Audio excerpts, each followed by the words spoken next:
बानी सबसे झकास हम अपना क्लास में आड़ी गाड़ी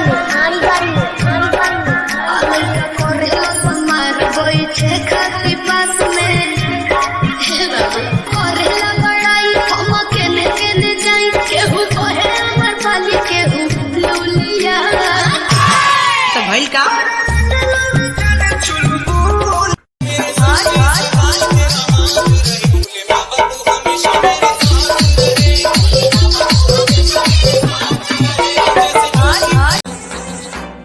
मोरे हाथे में तोरे नाम की मेहंदी, मोरे माथे में लगी है तेरी आदतें मुझे जब से, है तेरे बिन पल भी बरस लगते। बुलावे तुझे यार आज मेरी गलियां, बसाऊं तेरे संग मैं अलग दुनिया। जो होवे तू उदास मुझे देखे हंस दे, तू चाहे मेरे हक की जमीन रख ले, तू सांसों पे भी नाम तेरा लिख दे।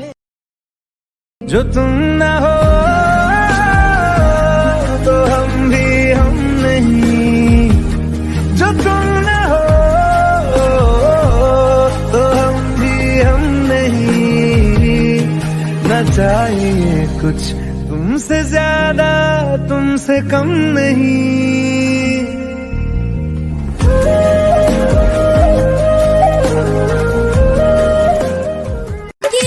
दिल बनैलो भगवान, कल चला जाइता हमारा जान।